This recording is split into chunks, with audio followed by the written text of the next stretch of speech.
Interviene en su nombre la señora Gaz Collado. Adelante. Buenos días. Gracias, presidenta.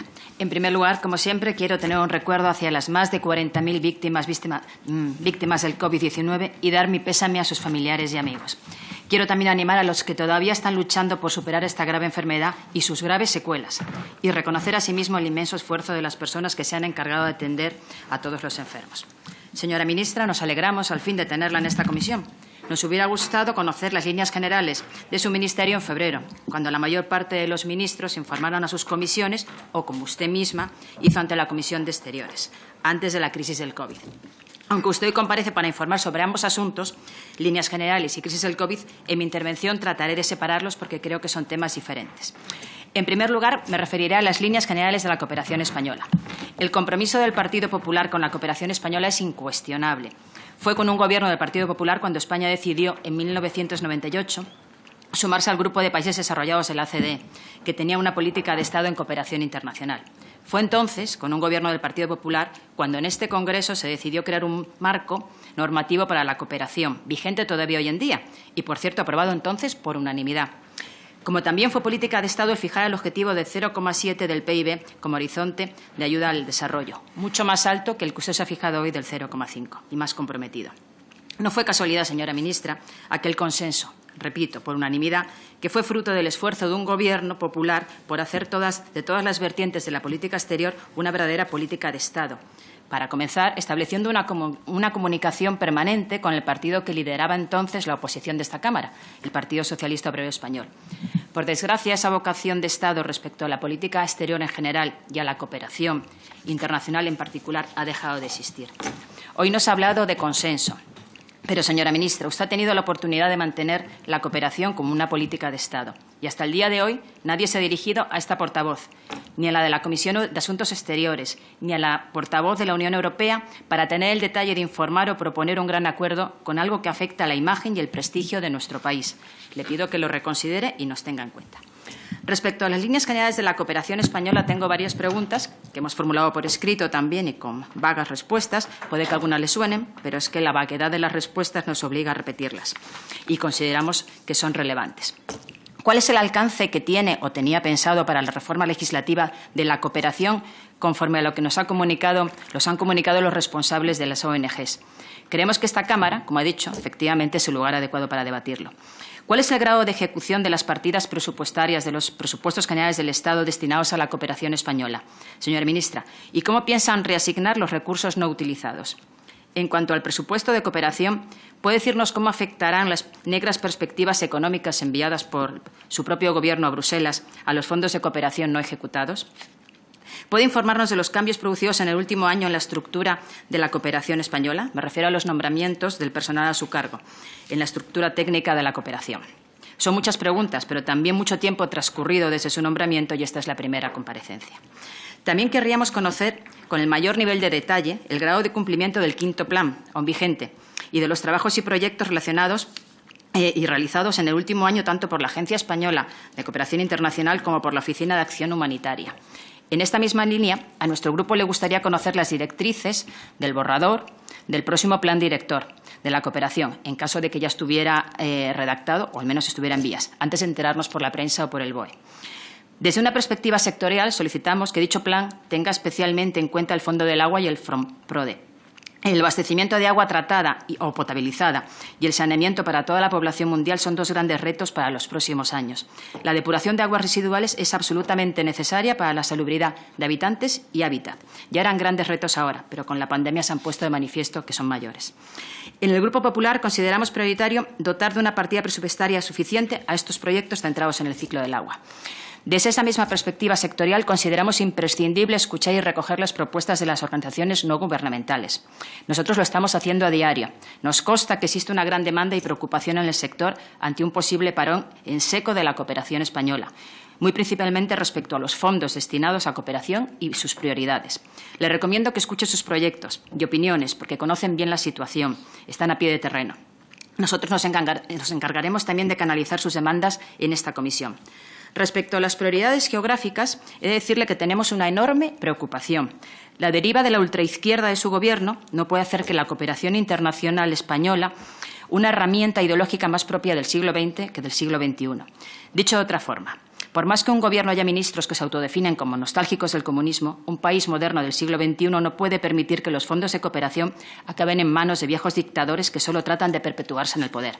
Por si le cabe alguna duda, me refiero a países como Cuba, Venezuela, Nicaragua o Irán, donde nuestro grupo es partidario de condicionar la ayuda en dos aspectos. El primero, que se demuestren avances constatables en materia de democracia y derechos humanos. Y el segundo, que los fondos sean canalizados de forma directa hacia la sociedad civil y no hacia gobiernos totalitarios que han aprovechado la pandemia del COVID para incrementar los niveles de represión hacia cotas desconocidas hasta la fecha. Usted ha mencionado, mejor dicho, no ha mencionado ni una sola palabra sobre la cooperación para el fortalecimiento de instituciones democráticas y el Estado de Derecho en los países en desarrollo, ni como prioridad horizontal ni como prioridad vertical. Sin democracia y Estado de Derecho es casi imposible que se produzcan avances en ningún tipo de prioridad. En ese sentido, le pedimos, mi grupo parlamentario, un pronunciamiento claro en relación al compromiso de este Gobierno contra las dictaduras y sin equidistancias. Para cerrar este capítulo, reitero el compromiso del Grupo Popular, al que represento en este momento, con la Agenda 2030. Todos los objetivos de desarrollo sostenible son objetivos de cooperación. Fin de pobreza, hambre, derecho a educación, igualdad de género, justicia y apuestas decididas por un futuro sostenible económico, dentro del ciclo del agua que hemos mencionado, energía o industria. Hoy lo ha mencionado, pero sin más, nuevamente sin datos. ¿Qué partidas presupuestarias? ¿Qué proyectos concretos? ¿Qué resultados tangibles? ¿Han apreciado ya algo relacionado con los objetivos de la Agenda 2030? En segundo lugar, me referiré a la gestión respecto a la pandemia COVID. Hoy nos hemos enterado que están trabajando un plan de acción. Tarde. Tenía que estar hecho y funcionando.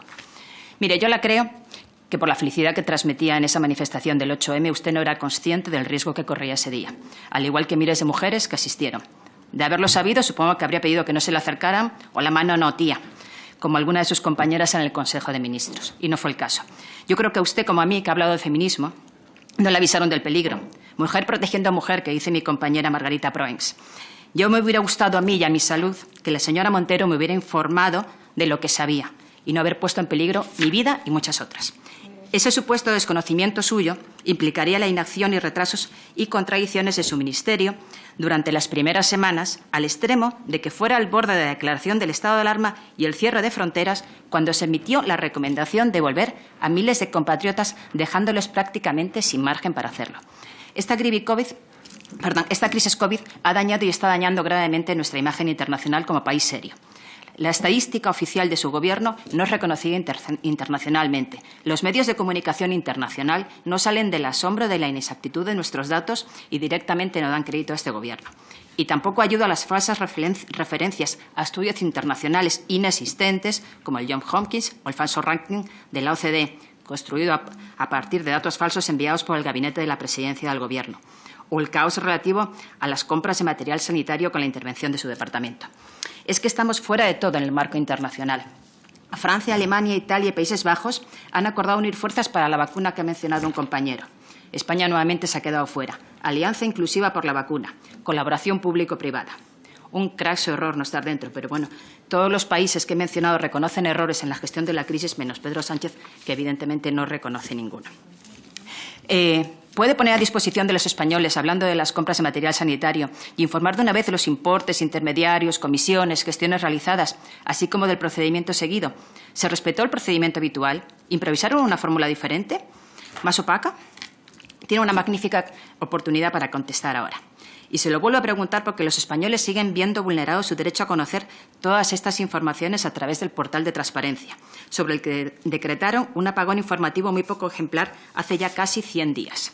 Por cierto, en la página podemos encontrar que no hay memoria de la agencia del año 2019. Según la propia página, y leo textualmente, las memorias son instrumento clave de transparencia sobre los resultados logrados por esa institución cada año.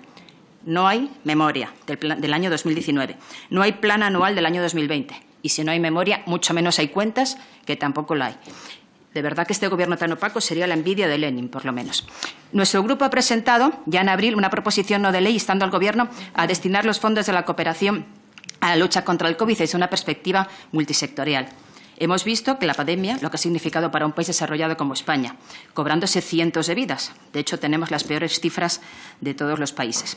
Teniendo esto presente, las cifras de fallecidos o contagiados en países empobrecidos o en vías de desarrollo pueden ser terribles, singularmente en América Latina y África. Por lo tanto, la cooperación española y la europea tiene que hacer un esfuerzo extra para ayudar a estos países que lo están pasando mal. El control de la pandemia no se circunscribe a nuestro país, es una batalla global. Solo cuando venzamos al virus en todo el mundo podremos sentirnos libres de la amenaza. Por eso, la experiencia adquirida en España, en su propia batalla, insisto, siendo el país del mundo con mayor número de fallecidos por habitantes, es crucial.